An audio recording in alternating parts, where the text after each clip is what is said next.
अस्सलाम वालेकुम जी। मैं हूं सर रिजवान। आज हम पढ़ेंगे सेकंड ईयर की एक्सरसाइज 6.4 के क्वेश्चन नंबर 2 का पार्ट 5।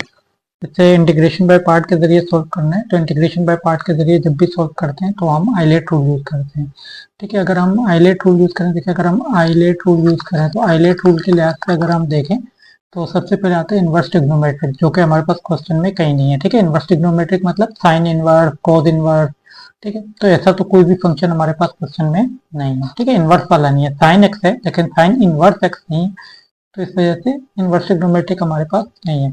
अच्छा, इसके बाद आता है एल यानी एल एन। तो एल एन तो हमारे पास है, तो जो सबसे पहले इनमें आ जाएगा वो यू में चला जाएगा। तो यू में हम क्या डाल देंगे, एल एन साइन एक्स। ठीक है, अच्छा फिर जो बच जाएगा, इसके अलावा जो भी बच जाएगा वो यहाँ डीबी में आ जाएगा। ठीक है, डीबी में क्या क्या आ जाएगा, जो भी बच जाएगा।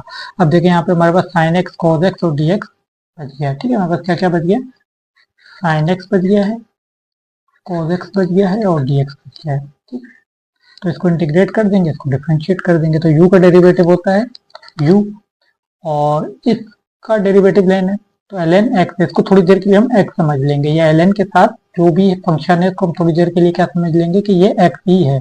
ठीक है, अगर ये एक्स नहीं है लेकिन हम इसे थोड़ी देर के लिए क्या समझ लेंगे कि ये एल एन एक्स ही है, तो एक्स समझ के इसका डेरिवेटिव ले लेंगे।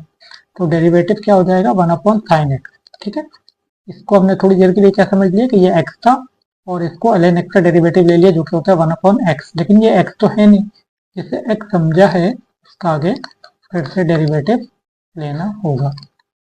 ठीक है, तो अब जब हम इसका डेरिवेटिव लेंगे तो sin x का डेरिवेटिव क्या होता है, cos x। ठीक है, sin x का डेरिवेटिव क्या है, cos x, और नीचे क्या है, sin x। ठीक है, और आगे क्या है, dx। तो ये du आ गया। इसको इंटीग्रेट करते हैं तो ये जगह भी। अच्छा, इसका इंटीग्रेशन कैसे लें, तो देखें हमें बाहर डेरिवेटिव हमारे पास मौजूद है, साइन एक्स का डेरिवेटिव बाहर मौजूद है। साइन एक्स का डेरिवेटिव क्या होता है, cos x, वो तो बाहर है। तो चूंकि हमारे पास बाहर डेरिवेटिव मौजूद है तो हम इस पे पावर रूल लगा सकते हैं। ठीक है, साइन एक्स का डेरिवेटिव बाहर मौजूद है तो आप इस पे पावर रूल लगा दें। पावर एक बड़ा है, इसे पावर से डिवाइड कर दें। ठीक है, साइन एक्स का डेरिवेटिव क्या होता है, cos x, जो कि बाहर मौजूद था। तो आप इस पे पावर 1 थी, पावर एक बढ़ा दी, 2 कर दी, और उसी पावर से डिवाइड भी कर दिया।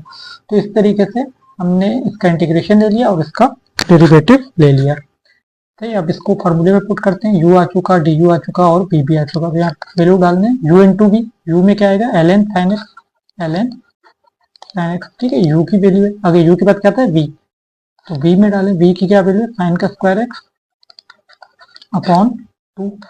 ठीक है, u इंटू वी हो गया। आगे v की वैल्यू डालें, यहाँ पे क्या आएगा, साइन का स्क्वायर एक्स अपॉन 2। ठीक है, ये वैल्यू आ गई किसकी, v की। और du में क्या आ जाएगा, cos x upon sine x. ठीक है, आगे क्या आ जाएगा, dx भी आ जाएगा। अच्छा, अब यहाँ से हमने इसको काटते हैं, साइन एक्स से ये दो हैं ये कट जाएंगे। ठीक है, इसमें एक साइन एक्स था, इसमें दो थे तो एक कट गया। ठीक है, तो हमारे पास ये क्या आ गया, पहले इस वाले को लिख लेते हैं, ये हो जाएगा साइन का स्क्वायर एक्स अपॉन 2। आगे क्या है, एल एन साइन एक्स। ठीक है, एल एन साइन एक्स आ गया, इसके बाद साइन का स्क्वायर एक्स अपॉन 2 और एल एन साइन एक्स आ गया। ये 2 कांस्टेंट है, पीछे आ जाएगा -1/2, अंदर क्या रह जाएगा, साइन एक्स। ठीक है, दो थे एक कट गया, साइन एक्स रह गया और एक cos x रह गया, और जो 2 था ये पीछे आ गया और ये dx पे आ गया। अब आप देखें साइन एक्स cos x दोबारा वही चीज बन गई। ठीक है, अमूमन यही होगा कि यहाँ पे जो भी आपके पास इंटीग्रेशन आएगा वो यहाँ पे आप ले चुके होंगे। ठीक है, तो ये चीज हमारे पास दोबारा ये बन चुकी है, तो इसका इंटीग्रेशन हम ऑलरेडी ले चुके हैं, तो यहाँ पे वो इंटीग्रेशन लिख लेंगे। यहाँ पे क्या आ जाएगा, साइन का स्क्वायर एक्स अपॉन 2। ठीक है, यहाँ आगे क्या आ जाएगा, एल एन साइन एक्स। ठीक है, और है -1/2, और इसका इंटीग्रेशन क्या होता है, इसका होता है साइन का स्क्वायर एक्स अपॉन 2। तो यहाँ पे क्या आ जाएगा, साइन का स्क्वायर एक्स अपॉन 2। अब ये 2 2 का 4 हो रहा है, तो यहाँ पे भी हम 4 बना सकते हैं। ठीक है, तो चलें इसको नेक्स्ट स्टेप में बना लेते हैं। ये हो जाएगा साइन का स्क्वायर एक्स।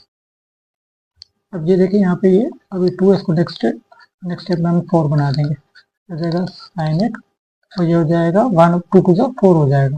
ठीक है, और ऊपर का साइन का स्क्वायर एक्स, साइन का स्क्वायर एक्स और 2 2 का 4 हो गया। अब यहाँ 4 है, इसको भी 4 बना लेते हैं, 2 से मल्टीप्लाई और डिवाइड करा के इसको 4 बना लेते हैं। अब ये देखें 4 बन गया, ये भी 4 बन गया, तो ऊपर से कॉमन और नीचे से कॉमन ले लेते हैं। ऊपर क्या कॉमन है, साइन का स्क्वायर एक्स कॉमन है, यहाँ से कॉमन निकलेगा साइन का स्क्वायर एक्स और नीचे से कॉमन निकलेगा 4, ठीक है। 2 टू ज़ा 4 नीचे से कॉमन निकल रहा है और ऊपर से साइन का स्क्वायर एक्स कॉमन निकल रहा है।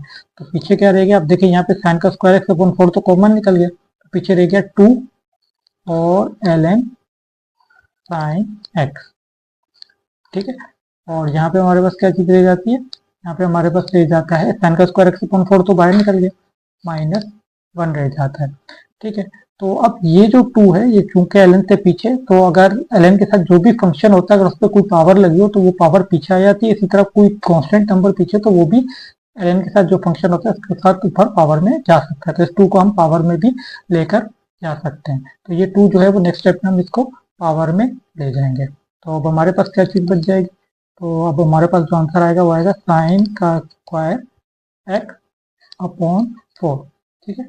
और ये जो 2 है ये कहाँ चला जाएगा, ये पावर में चला जाएगा, साइन एक्स के साथ यहाँ पावर में चला जाएगा, ठीक है। और यहाँ पे क्या जाएगा -1 प्लस का c, ठीक है। और ये इसका आंसर भी हो जाएगा।